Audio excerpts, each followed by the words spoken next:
Today we are reviewing a piece about building true discipline through a daily Stoic practice rather than just, fleeting motivation. But diving right into the opening pages, the narrative relies on a really stark contrast between the emotional, reactive masses and the perfectly rational Stoic ideal, which honestly risks oversimplifying human behavior. Yeah, right. The weakness here is framing most people as purely emotion-driven and Stoics as flawlessly methodical, which creates this artificial us versus them binary.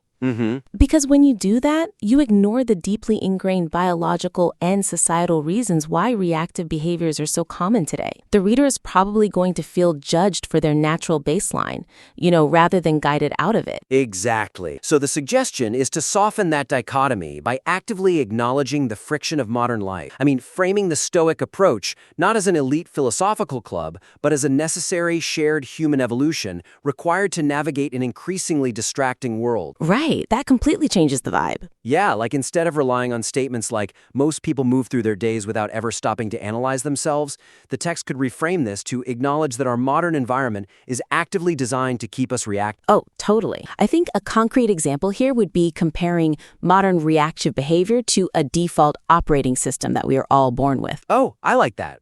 Or constant connectivity, it just makes a Stoic solution feel far more empathetic and realistic. Yeah, that makes sense. And moving from how the audience is psychologically framed to the practical mechanics of the proposed system, we must examine what happens when the system encounters real-world friction.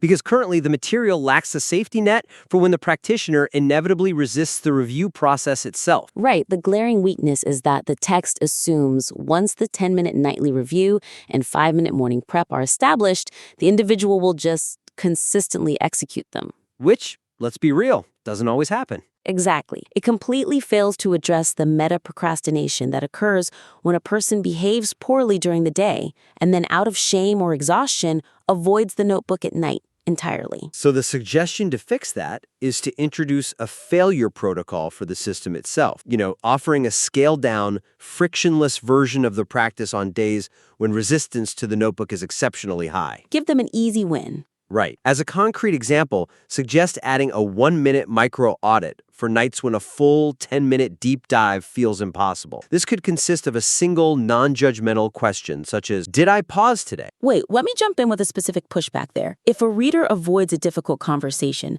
aren't they just as likely to avoid the notebook that forces them to look at that failure? Yeah, that's a valid concern. Right, because avoidance is avoidance. True, but offering a one-sentence safety valve ensures the habit of the habit isn't broken. It maintains the continuous internal authority the source rightly emphasizes. This micro-audit is just one possible way to do it, but giving them that low-barrier option prevents the total abandonment of the system. Okay, yeah, I see that. So connecting the mechanical execution of the habit to the internal emotional experience of the user while they're actually sitting down to write is critical. And the strict instruction to strip all emotion and self-pity from the nightly audit creates a paradox, where suppressing emotion might inadvertently fuel the exact avoidance the text warns against. Definitely. The weakness here is phrases demanding no emotional storytelling, no self-pity, and telling them to expose weakness clearly. It's a bit harsh. It is. It demands a level of clinical detachment that can easily trigger a harsh inner critic. And this directly conflicts with the text's earlier, excellent point that the Stoics were not interested in emotional punishment. Right. The review should not be emotional self-criticism. So the suggestion is to shift the linguistic tone from emotional suppression to emotional observation. Exactly. Integrating a subtle element of self-compassion ensures the objective analysis remains a sustainable lifelong habit. Yeah, and as a concrete example, instead of strictly demanding the reader say, I skipped the workout, no excuses, suggest phrasing that observes the emotion without drowning it. Like, I felt overwhelmed today and chose to skip the workout. Tomorrow, I will lower the friction by preparing my bag tonight. Oh, wow, that's a huge difference.